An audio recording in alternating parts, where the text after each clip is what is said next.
Masa sih? Hewan eksotik Indonesia menjadi sebuah kebanggaan untuk negeri ini. Di samping keunikan dan keindahannya, hewan-hewan ini juga terancam punah dikarenakan habitatnya yang berkurang, maupun menjadi objek buruan manusia. Masa sih? Kalau begitu langsung aja kita saksikan hewan eksotis Indonesia yang hampir punah. Masa sih? Anoa atau kerbau kenit adalah kerbau endemik yang hidup di daratan Pulau Sulawesi. Banyak yang menyebut anoa sebagai kerbau kerdil. Anoa merupakan salah satu satwa endemik yang dilindungi dan menjadi ciri khas Pulau Sulawesi yang turut mendiami kawasan hutan lindung desa Sangginora. Ada dua spesies anoa, yaitu anoa pegunungan dan anoa dataran rendah. Kedua jenis ini tinggal dalam hutan yang tidak dijamah manusia. Anoa gunung relatif lebih kecil, ekor lebih pendek dan lembut, serta memiliki tanduk melingkar. Sementara anoa dataran rendah lebih besar, ekor panjang, berkaki putih, dan memiliki tanduk kasar dengan penampang segitiga. Anoa adalah hewan herbivora. Mereka diketahui dapat memakan tanaman air, pakis, rumput, buah, dan lain-lain. Tidak seperti sapi liar lain, anoa biasanya lebih suka hidup menyendiri, kecuali pasangan ibu dan anak. Beberapa bukti mengatakan bahwa anoa adalah hewan teritorial. Ini dilihat dari kebiasaan jantan yang menandai pohon dengan tanduknya dan menggaruk tanah setelah buang air kecil. Baik anoa jantan maupun betina mulai memasuki tingkat kematangan seksual pada usia sekitar 2 tahun. Betinanya memiliki masa kehamilan selama 275 hingga 315 hari. Anoa betina biasanya pergi sendiri saat akan melahirkan. Setelah dilahirkan, anak anoa akan disapih pada usia 6 hingga 9 bulan. Kemudian betina dapat mulai bereproduksi lagi dan biasanya berkembang biak setiap tahun. Beberapa penyebab penurunan drastis populasi anoa adalah perburuan liar dan perluasan pemukiman manusia yang diikuti oleh aktivitas penebangan pohon, pembukaan kawasan hutan, dan pengeringan rawa. Untuk populasi anoa dataran rendah saat ini diperkirakan hanya tersisa sekitar 5.000 ekor. Jumlahnya masih akan terus berkurang seiring dengan perburuan liar yang tak henti dan manusia yang terus mengambil habitatnya. Jumlah populasi anoa yang semakin berkurang menjadikan satwa endemik Pulau Sulawesi ini berstatus terancam punah. Masa sih? Jalak Bali, atau yang di daerah asalnya Pulau Bali disebut sebagai curik. Burung ini memiliki ukuran tubuh agak besar. Panjang tubuh dari kepala sampai ekor bisa mencapai 25 cm. Burung jalak Bali ini memiliki ciri khusus, warna putih di seluruh tubuhnya kecuali pada ujung ekor dan sayap berwarna hitam. Pada bagian pipi tidak ditumbuhi bulu, berwarna biru cerah, dan kaki yang berwarna keabu-abuan. Burung jantan dan betina sekilas hampir tidak ada bedanya. Hanya saja dapat dibedakan dari ukuran tubuh jantan, biasanya lebih besar dari betina, serta jambul di bagian kepala lebih tegak dari burung betina. Jalak Bali biasanya berada di semak-semak dan pohon palem di tempat terbuka, berbatasan dengan kawasan hutan yang rimbun dan tertutup. Jalak Bali makan sebanyak 1 kali sehari dan makanan yang dikonsumsinya adalah serangga, cacing, dan jangkrik. Ia juga memanfaatkan tumbuhan sebagai makanannya, antara lain juwet, sotong, atau jambu dan pisang. Jalak Bali adalah burung yang suka bergerombol.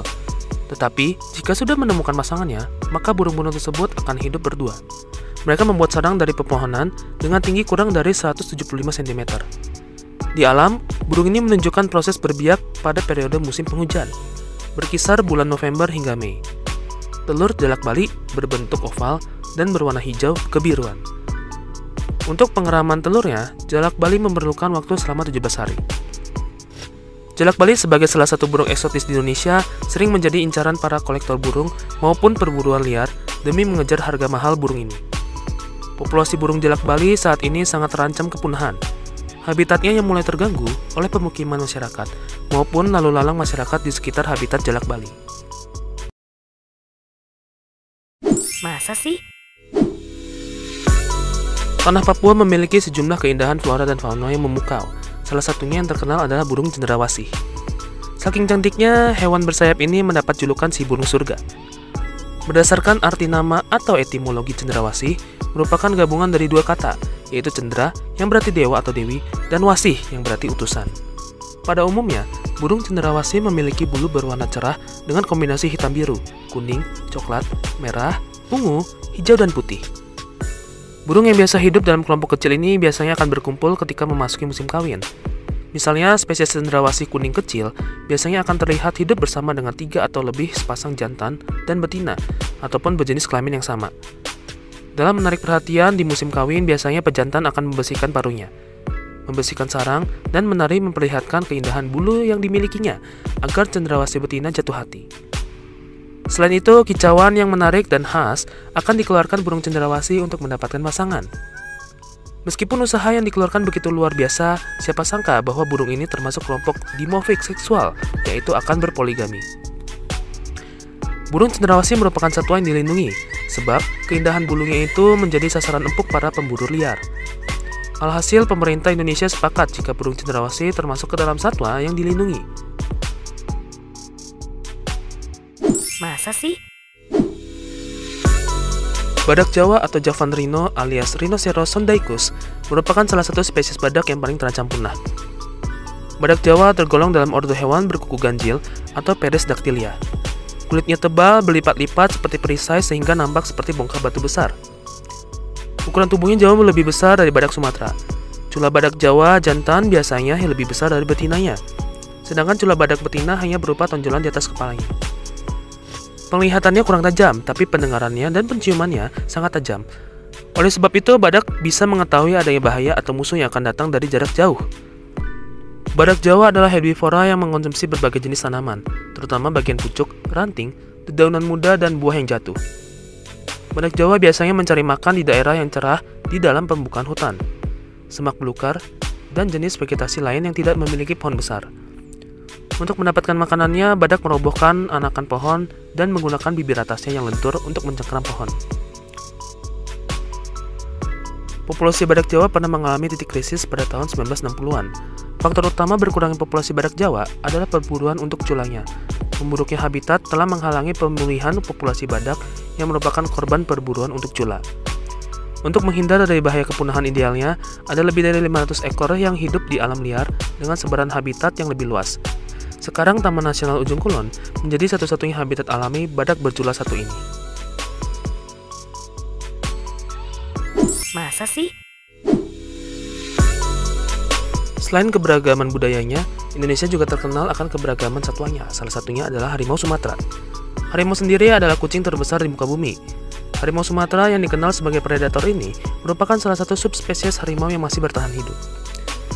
Sebagai hewan yang masuk dalam kelas mamalia, harimau membutuhkan waktu sekitar 103 hari untuk masa kehamilan. Biasanya dalam sekali melahirkan, harimau betina mampu melahirkan 2 hingga 3 ekor anak harimau sekaligus. Harimau jantan dewasa bisa memiliki tinggi hingga 60 cm dan panjang mencapai 2,5 meter dan berat hingga 140 kg. Harimau betina memiliki panjang berkisar 198 cm dengan berat mencapai 91 kg. Populasi dari harimau Sumatera ini kini berstatus kritis. Penurunan tersebut disebabkan hilangnya habitat asli secara tak terkendali, berkurangnya jumlah spesies mangsa, dan perburuan. Harimau biasanya diburu untuk diambil seluruh bagian tubuhnya, mulai dari kulit, kumis, kuku, taring, hingga dagingnya. Hal itu disebabkan bagian tubuh harimau dipercaya sebagai jimat yang memiliki kekuatan magis. Salah satu upaya pelestarian harimau Sumatera adalah melalui konservasi. Dilansir dari penelitian berjudul Kajian Kesejahteraan Harimau Sumatera pada konservasi ex situ di Taman Marga Satwa Ragunan dan Taman Marga Satwa Bandung Konservasi. Konservasi harimau Sumatera dapat dilakukan di luar habitatnya atau ex situ dan di habitat aslinya atau in situ.